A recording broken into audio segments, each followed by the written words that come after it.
The Boldly Now Show. Burning desire. Big ideas. Bold action.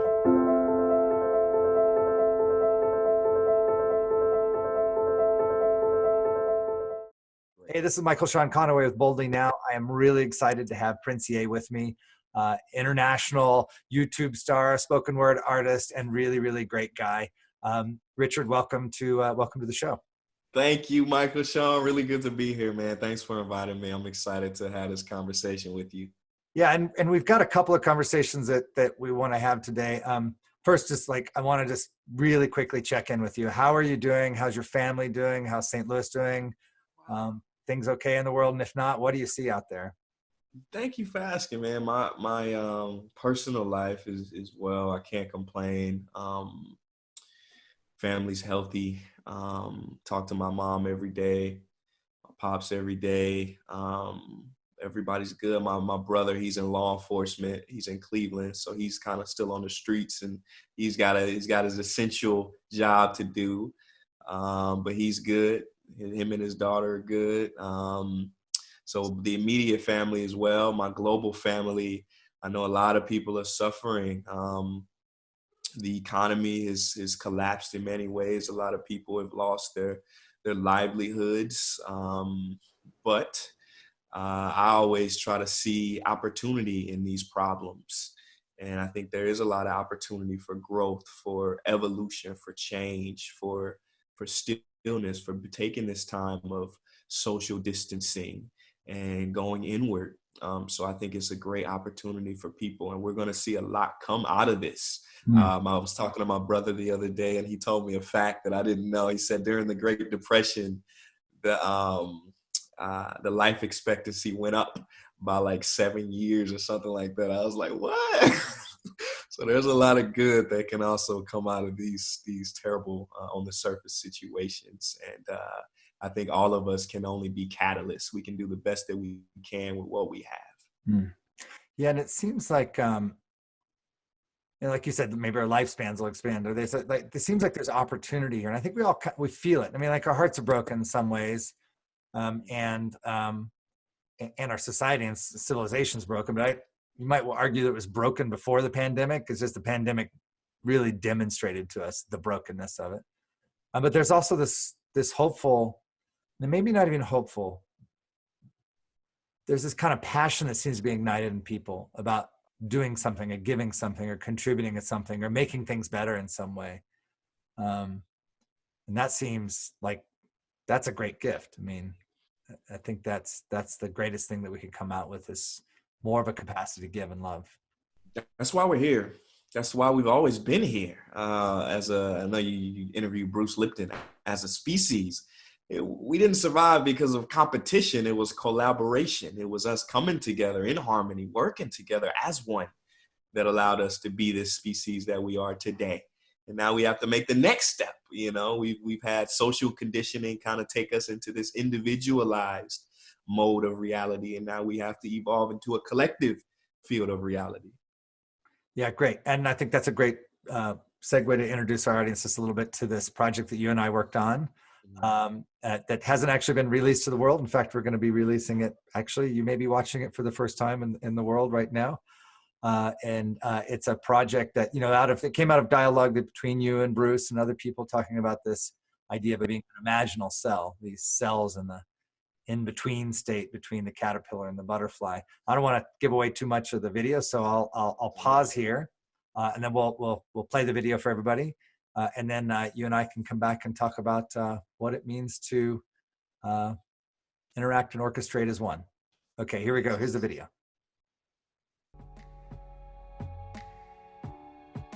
Everybody says that this world can't go on as it has been going on.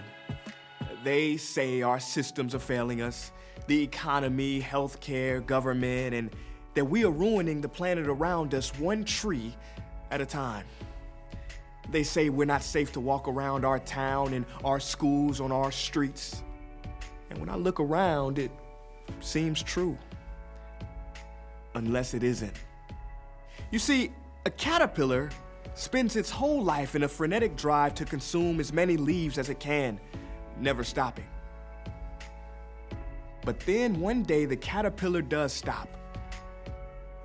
On the inside, all of its systems start to fail.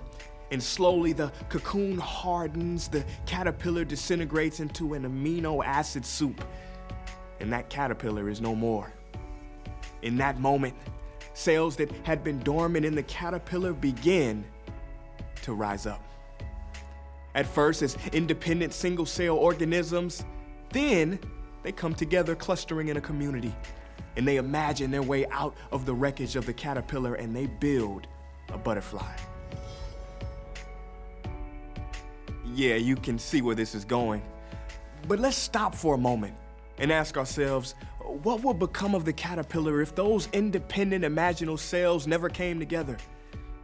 That's right, no butterfly.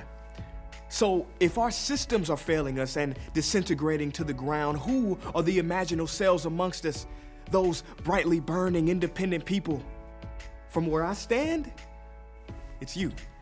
And you and you and you and us, every one of us. And all we have to do is come together, bring our brilliance together, not to get something or push some agenda, but to come together as one. I believe that this is the time for us to rise together, to embrace one another and make the leap from me to we. Yeah, I like the sound of that. We together. We rise up. We rise up for love. We rise up for each other. We rise up so that no one is left behind. We rise up for the future of our planet. We rise up for equality, for justice in our streets, for men and women, young and old, no matter what shape, size, color, or race. We rise up for you and for me and for us together. We rise up together because if we stay separated, isolated, then our brilliant lights will fade and no butterfly will emerge from the cocoon. So how will your voice contribute to the song of the universe? Universe, our one song. This is our time to come together and bravely step into the future where we rise up, lift off, and soar.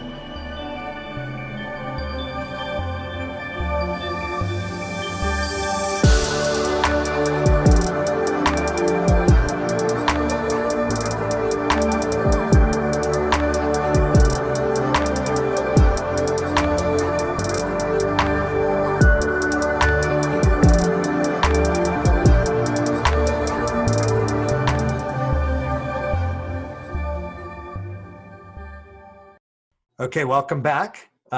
Just got to watch the first ever premiere of The Imaginal, starring my dear friend Richard Williams, Princier. We were just talking before we got on that even the way this video was done like Imaginal cells. There wasn't a brand that paid for this or a sponsor or anything.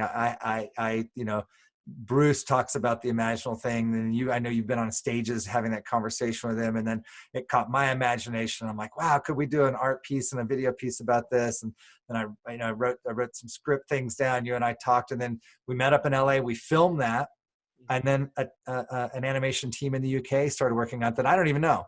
I mean, I know them, but I've never met them. And the music and all these pieces come together.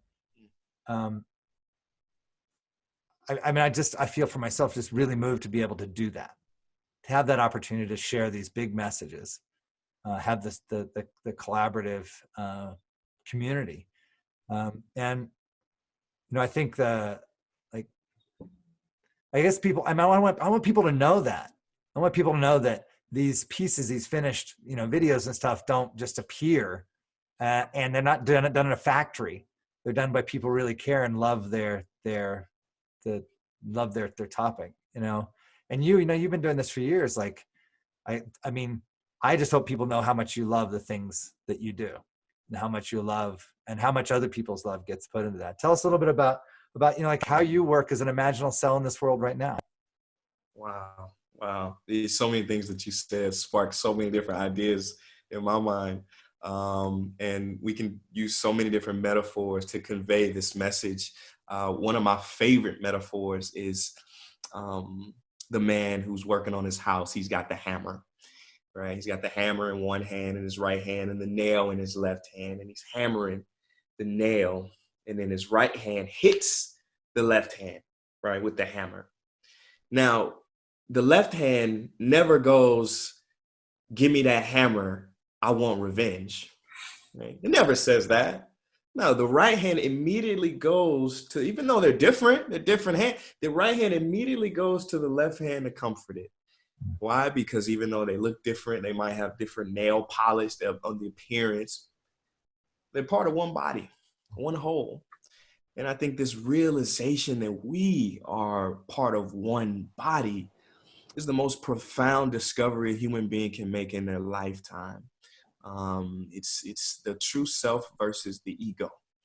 I was just researching, you were talking about how this project came together, and I was researching how ideas come together. And Michael Jackson, he's got a great interview where he's interviewed by this guy, and he's like, where did this beat come from? Where did this beat come from? He says, I don't know. It just happened. It just came. It just happened.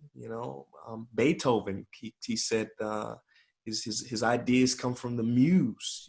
Einstein, he said, why is it that I get my best ideas in the shower? And I think when might be going on a tangent, but if we can follow me, it's even the thoughts that come to us aren't created by us. They happen to us, right? We're vehicles, and we have the choice. We have one choice, they say. I think it was Ramana Maharshi. He said, we have one choice. We can identify as the true self, as the whole, or we can identify as the ego, as the mind, right? And I think when we can come to this humility that Michael Jackson and Beethoven had, that Einstein had, this whole humility, and we can become vessels, right, for the larger, greater good. This is when we can reach our potential as a species. And this is what I personally, my own opinions, when people ask me, Prince, how do you come up with these ideas for these videos? How do you reach? I don't do anything.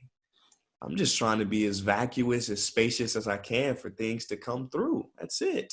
This isn't a wishy-washy new age idea. It's proven fact. It's discoverable in each and every person watching this. And all you have to do is just be still, be quiet, and you'll see it. Yeah, I love that. And I just, again, for anybody in the audience that makes things or wants to build a business or do something big in the world, just to I always have the feeling that I'm listening more than I'm making when I'm in the process of generation or invention. And it's a listening with imagination. It's not like my imagination's turned off. It's not like listening when you're looking at you're scrolling your Facebook feed, or that's not that listening. It's listening for a certain, thing that resonates or calls. And then I let that thing that I'm listening for into my brain. And often I don't do anything about it. I just, I think I have a metaphor, you got on your stove, you got the two front burners and then you got the two back burners. All the stuff that I'm listening for goes in a big pot on the back burner. And I don't add seasoning to it. I'm not trying to make anything out. I just keep putting stuff in there. And the stuff that's together seems to gel or become something else.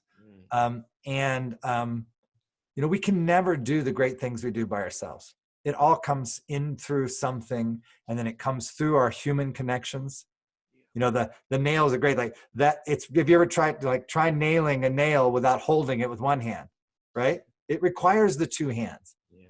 It's not that one hand's better than the other hand. It requires both of them. And I think, right now, especially, people are feeling a sense of urgency. Man, this world is messed up, or this COVID-19 is messed up, or my government's something is not right. And I think there's a completely rational, insane reaction to this time. And then this fire of I want to do something. I want to contribute something. And it's the coming together that makes that possible. I love that. I love that. Yeah, it's up to each and every one of us to be in control of what thoughts we want to believe, period. Ultimately, we don't have enough information to be pessimistic. Um, right? We don't know what the larger outcome will be. One of my favorite phrases is all is well and unfolding just as it should. And when we can understand that this is some divine perfection, even though it may not look like it on the surface, right? When we can understand that, we can approach these problems, not call them problems, but call them opportunities. We can approach these opportunities with a much more gracious heart and grateful heart, and not the energy of change, of anger, of this shouldn't be like this. Because we've tried that. We've tried that. And I think until we understand that all is well and unfolding as it should, we won't be able to reach our fulfillment, I think, as this species on this planet. Yeah, well said. So, things have changed for you. I know you used to travel quite a bit. Have you been home a lot lately? I mean, that was my job. That was my life, right? Traveling, speaking, creating. But I'm a homebody anyway. Yeah. I'm naturally feel like, and I know a lot of people are too. Like I think some of us are shy to say it, right? We're like, I actually kind of enjoy being at home. I do. I enjoy being at home because it's like you can. I think you can just reformulate and regather your energy, and you can be still and be present. It's good to pause. You have to have these pauses in your life in order to really, they say you want to go fast, go slow. Life works often in these paradoxes. But yeah, life has changed. But, for me, I create, and for the last 10 years, I've created in the digital world anyway. I understood back then that in order to reach people effectively, you got to go to where they are. And most people are already on their mobile devices, their smartphones, on their computers. So it's just another day at the job for me, Yeah. And so I know you've been busy though. I know you've been at home and working things out. Tell us a little bit about the Global Days of Unity. This sounds like a really great project. Yeah, man. So every third Saturday of the month, people get together, not physically, but vibrationally. And they get together and their action is an action of something that they love to do, right? So what we're trying to do is raise the vibration of love. And the idea came about by the dozens of studies and peer-reviewed articles about this thing, the Maharishi effect, in which, this university in the early 1970s, they went out with the theory. Well, they didn't know what they were going to do, but they wanted to see if meditation could change the crime rates, right? If they go into these dangerous places where the crime rates were astronomical, if they could simply be there and meditate, what would happen? Well, everywhere they went, crime lowered by 20%. Right. And so they did it on a scale that was totally within their means at that time. I think for us at this time, in our means, with the advent of digital, internet, interconnectivity, and global reach, I think we can raise the vibration of the entire planet. And so that's what Global Days of Unity is. It's where everybody in the world can participate in just doing something that they love to do, whether that's cooking, whether that's meditating, whether that's singing, whether that's dancing, whether that's writing, whatever you love to do, whatever your beautiful manifestation of the divine, of your true self, your true calling is, it's all welcome. And how do I find out more about this? Where do I go to check it out? Yeah, just you can follow the Instagram page, Global Days of Unity. You can go to the website, just Google Global Days of Unity, and I'm sure it'll come right up. Yeah, and we'll put the URL on the screen here.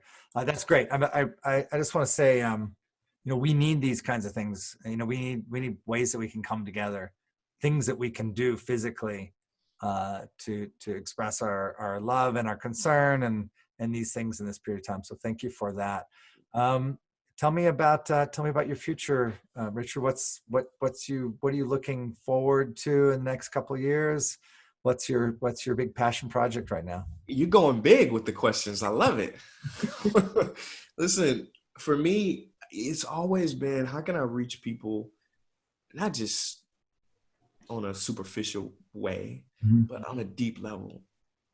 This has been my life's mission, my life's goal while I'm here, and I think you're the same.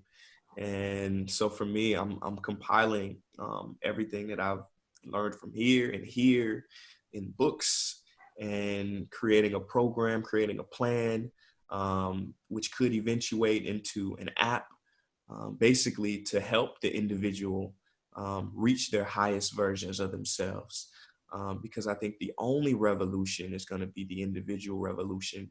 And then we come together collectively, but everybody has to take ownership of their own life first, period.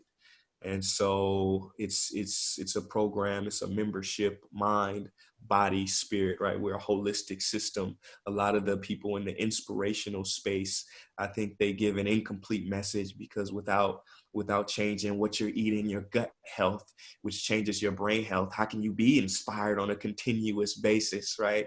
So I'm creating a holistic program that anybody from 7 to 70 can use and achieve their wildest dreams, because I think that's why we're here. Wow, I can't wait to see that. Do you have a name for it yet?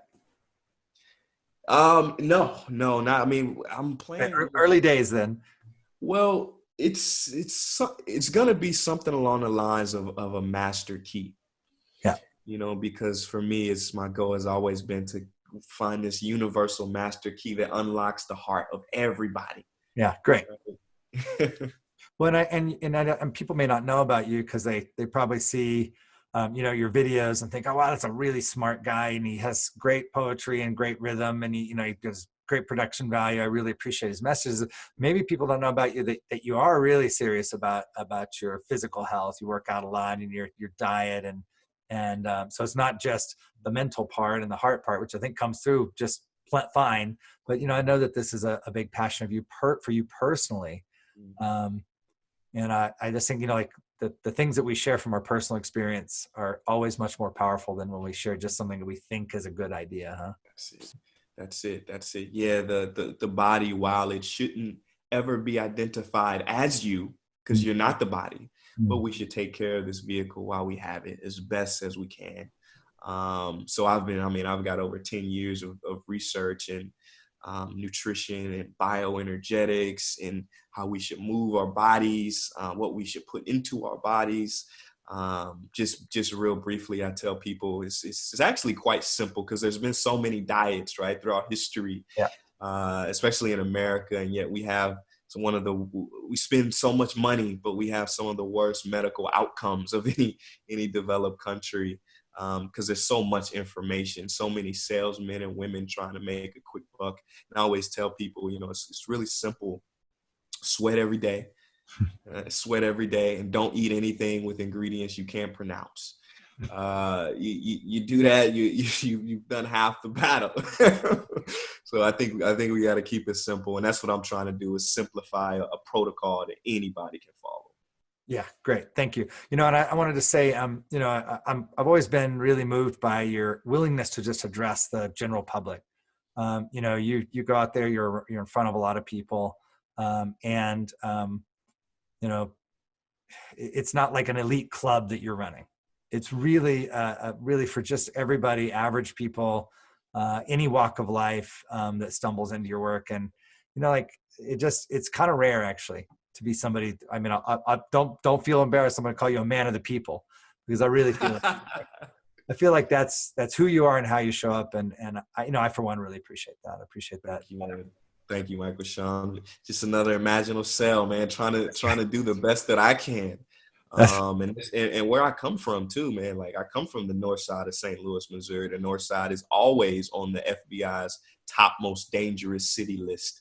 I was lucky, though. I had both of my parents together. Most of my friends didn't. They did as best that they could, and I'm so grateful for them. It wasn't perfect, but they got me to where I am today. Love is so important, man. There's an old saying, nobody